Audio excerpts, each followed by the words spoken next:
بسم اللہ الرحمن الرحیم۔ شروع اللہ کے نام سے جو بڑا مہربان نہایت رحم والا ہے۔ کاف ہا یا عین صاد، یہ تمہارے پروردگار کی مہربانی کا بیان ہے جو اس نے اپنے بندے زکریا پر کی تھی، جب انہوں نے اپنے پروردگار کو دبی آواز سے پکارا اور کہا کہ اے میرے پروردگار، میری ہڈیاں بڑھاپے کے سبب کمزور ہو گئی ہیں اور سر شعلہ مارنے لگا ہے، اور اے میرے پروردگار، میں تجھ سے مانگ کر کبھی محروم نہیں رہا، اور میں اپنے بعد اپنے بھائی بندوں سے ڈرتا ہوں، اور میری بیوی بانجھ ہے۔ تو مجھے اپنے پاس سے ایک وارث عطا فرما جو میری اور اولاد یعقوب کی میراث کا مالک ہو، اور اے میرے پروردگار اس کو خوش اتوار بنائیو۔ اے زکریا، ہم تم کو ایک لڑکے کی بشارت دیتے ہیں جس کا نام یحییٰ ہے، اس سے پہلے ہم نے اس نام کا کوئی شخص پیدا نہیں کیا۔ انہوں نے کہا، پروردگار، میرے ہاں کس طرح لڑکا ہوگا جس حال میں میری بیوی بانجھ ہے اور میں بڑھاپے کی انتہا کو پہنچ گیا ہوں؟ حکم ہوا کہ اسی طرح ہوگا۔ تمہارے پروردگار نے فرمایا ہے کہ مجھے یہ آسان ہے، اور میں پہلے تم کو بھی تو پیدا کر چکا ہوں اور تم کچھ چیز نہ تھے۔ کہا کہ پروردگار، میرے لیے کوئی نشانی مقرر فرما۔ فرمایا، نشانی یہ ہے کہ تم صحیح و سالم ہو کر 3 رات دن لوگوں سے بات نہ کر سکو گے۔ پھر وہ عبادت کے حجرے سے نکل کر اپنی قوم کے پاس آئے تو ان سے اشارے سے کہا کہ صبح و شام اللہ کو یاد کرتے رہو۔ اے یحییٰ، ہماری کتاب کو زور سے پکڑے رہو، اور ہم نے ان کو لڑکپن ہی میں دانائی عطا فرمائی تھی، اور اپنے پاس سے شفقت اور پاکیزگی دی تھی، اور وہ پرہیزگار تھے اور ماں باپ کے ساتھ نیکی کرنے والے تھے، اور سرکش اور نافرمان نہیں تھے۔ اور جس دن وہ پیدا ہوئے، اور جس دن وفات پائیں گے، اور جس دن زندہ کر کے اٹھائے جائیں گے، تو ان پر سلام اور رحمت ہے۔ اور کتاب قرآن میں مریم کا بھی مذکور کرو، جب وہ اپنے لوگوں سے الگ ہو کر مشرق کی طرف چلی گئیں تو انہوں نے ان کی طرف سے پردہ کر لیا۔ اس وقت ہم نے ان کی طرف اپنا فرشتہ بھیجا تو وہ ان کے سامنے ٹھیک آدمی کی شکل بن گیا۔ مریم بولی کہ اگر تم پرہیزگار ہو تو میں تم سے اللہ کی پناہ مانگتی ہوں۔ انہوں نے کہا کہ میں تو تمہارے پروردگار کا بھیجا ہوا یعنی فرشتہ ہوں، اور اس لیے آیا ہوں کہ تمہیں پاکیزہ لڑکا بخشوں۔ مریم نے کہا کہ میرے ہاں لڑکا کیوں کر ہوگا؟ مجھے کسی بشر نے چھوا تک نہیں، اور میں بدکار بھی نہیں ہوں۔ فرشتے نے کہا کہ یوں ہی ہوگا، تمہارے پروردگار نے فرمایا کہ یہ مجھے آسان ہے، اور میں اسے اسی طریق پر پیدا کروں گا تاکہ اس کو لوگوں کے لیے اپنی رحمت کی طرف سے نشانی اور ذریعہ رحمت و مہربانی بناؤں، اور یہ کام مقرر ہو چکا ہے۔ تو وہ اس بچے کے ساتھ حاملہ ہو گئیں اور اسے لے کر ایک دور جگہ چلی گئیں۔ پھر درد ذہ ان کو کھجور کے تنے کی طرف لے آیا، کہنے لگیں کہ کاش میں اس سے پہلے مر چکتی اور بھولی بسری ہو گئی ہوتی۔ اس وقت ان کے نیچے کی جانب سے فرشتے نے ان کو آواز دی کہ غمناک نہ ہو، تمہارے پروردگار نے تمہارے نیچے ایک چشمہ پیدا کر دیا ہے، اور کھجور کے تنے کو پکڑ کر اپنی طرف ہلاؤ، تم پر تازہ تازہ کھجوریں جھڑ پڑیں گی، تو کھاؤ اور پیو اور آنکھیں ٹھنڈی کرو۔ اگر تم کسی آدمی کو دیکھو تو کہنا کہ میں نے اللہ کے لیے روزے کی منت مانی، تو آج میں کسی آدمی سے ہرگز کلام نہیں کروں گی۔ پھر وہ اس بچے کو اٹھا کر اپنی قوم کے لوگوں کے پاس لے آئیں۔ وہ کہنے لگے کہ مریم، یہ تو نے برا کام کیا۔ اے ہارون کی بہن، نہ تو تیرا باپ ہی بداتوار آدمی تھا اور نہ تیری ماں ہی بدکار تھی۔ تو مریم نے اس لڑکے کی طرف اشارہ کیا۔ وہ بولے کہ ہم اس سے کہ گود کا بچہ ہے کیوں کر بات کریں؟ بچے نے کہا کہ میں اللہ کا بندہ ہوں، اس نے مجھے کتاب دی ہے اور نبی بنایا ہے، اور میں جہاں ہوں اور جس حال میں ہوں مجھے صاحب برکت کیا ہے، اور جب تک زندہ ہوں مجھ کو نماز اور زکوٰۃ کا ارشاد فرمایا ہے، اور مجھے اپنی ماں کے ساتھ نیک سلوک کرنے والا بنایا ہے، اور سرکش و بدبخت نہیں بنایا۔ اور جس دن میں پیدا ہوا اور جس دن مروں گا اور جس دن زندہ کر کے اٹھایا جاؤں گا، مجھ پر سلام و رحمت ہے۔ یہ مریم کے بیٹے عیسیٰ ہیں، اور یہ سچی بات ہے جس میں لوگ شک کرتے ہیں۔ اللہ کو سزاوار نہیں کہ کسی کو بیٹا بنائے، وہ پاک ہے۔ جب کسی چیز کا ارادہ کرتا ہے تو اس کو یہی کہتا ہے کہ ہو جا، تو وہ ہو جاتی ہے۔ اور بے شک اللہ ہی میرا اور تمہارا پروردگار ہے، تو اسی کی عبادت کرو، یہی سیدھا رستہ ہے۔ پھر اہل کتاب کے فرقوں نے باہم اختلاف کیا، سو جو لوگ کافر ہوئے ہیں ان کو بڑے دن یعنی قیامت کے روز حاضر ہونے سے خرابی ہے۔ وہ جس دن ہمارے سامنے آئیں گے کیسے سننے والے اور کیسے دیکھنے والے ہوں گے، مگر ظالم آج صریح گمراہی میں ہیں۔ اور ان کو حسرت و افسوس کے دن سے ڈراؤ جب بات فیصل کر دی جائے گی، اور ہیہات و غفلت میں پڑے ہوئے ہیں اور ایمان نہیں لاتے۔ ہم ہی زمین کے اور جو لوگ اس پر بستے ہیں ان کے وارث ہیں، اور ہماری ہی طرف ان کو لوٹنا ہوگا۔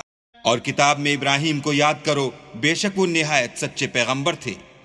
جب انہوں نے اپنے باپ سے کہا کہ ابا، آپ ایسی چیزوں کو کیوں پوچھتے ہیں جو نہ سنیں اور نہ دیکھیں اور نہ آپ کے کچھ کام آ سکیں؟ ابا، مجھے ایسا علم ملا ہے جو آپ کو نہیں ملا، تو میرے ساتھ ہوجئے، میں آپ کو سیدھی راہ پر چلا دوں گا۔ ابا، شیطان کی پوجا نہ کیجیے، بے شک شیطان اللہ کا نافرمان ہے۔ ابا، مجھے ڈر لگتا ہے کہ آپ کو اللہ کا عذاب آ پکڑے تو آپ شیطان کے ساتھی ہو جائیں۔ اس نے کہا کہ ابراہیم، کیا تو میرے معبودوں سے برگشتہ ہے؟ اگر تو باز نہ آئے گا تو میں تجھے سنسار کروں گا، اور تو ہمیشہ کے لیے مجھ سے دور ہو جا۔ ابراہیم نے السلام علیکم کہا اور کہا کہ میں آپ کے لیے اپنے پروردگار سے بخشش مانگوں گا، بے شک وہ مجھ پر نہایت مہربان ہے۔ اور میں آپ لوگوں سے اور جن کو آپ اللہ کے سوا پکارتے ہیں ان سے کنارہ کرتا ہوں، اور اپنے پروردگار ہی کو پکاروں گا۔ امید ہے کہ میں اپنے پروردگار کو پکار کر محروم نہیں رہوں گا۔ اور جب ابراہیم ان لوگوں سے اور جن کی وہ اللہ کے سوا پرستش کرتے تھے الگ ہو گئے، تو ہم نے ان کو اسحاق اور اسحاق کو یعقوب بخشے اور سب کو پیغمبر بنایا، اور ان کو اپنی رحمت سے بہت سی چیزیں عنایت کیں، اور ان کا ذکر جمیل بلند کیا۔ اور کتاب میں موسیٰ کا بھی ذکر کرو، بے شک وہ ہمارے برگزیدہ اور پیغمبر مرسل تھے، اور ہم نے ان کو طور کی داہنی طرف پکارا اور باتیں کرنے کے لیے نزدیک بلایا، اور اپنی مہربانی سے ان کو ان کا بھائی ہارون پیغمبر عطا کیا۔ اور کتاب میں اسماعیل کا بھی ذکر کرو، وہ وعدے کے سچے اور ہمارے بھیجے ہوئے نبی تھے، اور اپنے گھر والوں کو نماز اور زکوٰۃ کا حکم کرتے تھے، اور اپنے پروردگار کے ہاں پسندیدہ و برگزیدہ تھے۔ اور کتاب میں ادریس کا بھی ذکر کرو، وہ بھی نہایت سچے نبی تھے، اور ہم نے ان کو اونچی جگہ اٹھا لیا تھا۔ یہ وہ لوگ ہیں جن پر اللہ نے اپنے پیغمبروں میں سے فضل کیا، یعنی اولاد آدم میں سے، اور ان لوگوں میں سے جن کو ہم نے نوح کے ساتھ کشتی میں سوار کیا، اور ابراہیم اور یعقوب کی اولاد میں سے، اور ان لوگوں میں سے جن کو ہم نے ہدایت دی اور برگزیدہ کیا۔ جب ان کے سامنے ہماری آیتیں پڑھی جاتی تھیں تو سجدے میں گر پڑتے اور روتے رہتے تھے۔ پھر ان کے بعد چند ناخلف ان کے جانشین ہوئے، جنہوں نے نماز کو چھوڑ دیا، گویا اسے کھو دیا، اور خواہشات نفسانی کے پیچھے لگ گئے، سو ان قریب ان کو گمراہی کی سزا ملے گی۔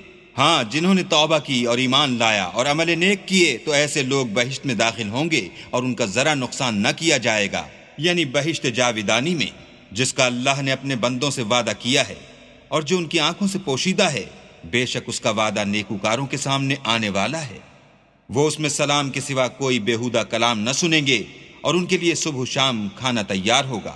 یہی وہ جنت ہے جس کا ہم اپنے بندوں میں سے ایسے شخص کو مالک بنائیں گے جو پرہیزگار ہوگا۔ اور فرشتوں نے پیغمبر کو جواب دیا کہ ہم تمہارے پروردگار کے حکم کے سوا اتر نہیں سکتے، اور جو کچھ ہمارے آگے ہے اور جو پیچھے ہے اور جو ان کے درمیان ہے سب اسی کا ہے، اور تمہارا پروردگار بھولنے والا نہیں، یعنی آسمان اور زمین کا، اور جو ان دونوں کے درمیان ہے سب کا پروردگار۔ تو اسی کی عبادت کرو اور اسی کی عبادت پر ثابت قدم رہو، بھلا تم کوئی اس کا ہم نام جانتے ہو؟ اور کافر انسان کہتا ہے کہ جب میں مر جاؤں گا تو کیا زندہ کر کے نکالا جاؤں گا؟ کیا ایسا انسان یاد نہیں کرتا کہ ہم نے اس کو پہلے بھی تو پیدا کیا تھا اور وہ کچھ بھی چیز نہ تھا؟ تمہارے پروردگار کی قسم، ہم ان کو جمع کریں گے اور شیطان کو بھی، پھر ان سب کو جہنم کے گرد حاضر کریں گے اور وہ گھٹنوں پر گرے ہوئے ہوں گے۔ پھر ہر جماعت میں سے ہم ایسے لوگوں کو کھینچ نکالیں گے جو اللہ سے سخت سرکشی کرتے تھے، اور ہم ان لوگوں سے خوب واقف ہیں جو ان میں داخل ہونے کے زیادہ لائق ہیں، اور تم میں سے کوئی شخص نہیں مگر اسے اس پر گزرنا ہوگا، یہ تمہارے پروردگار پر لازم اور مقرر ہے۔ پھر ہم پرہیزگاروں کو نجات دیں گے اور ظالموں کو اس میں گھٹنوں کے بل پڑا ہوا چھوڑ دیں گے۔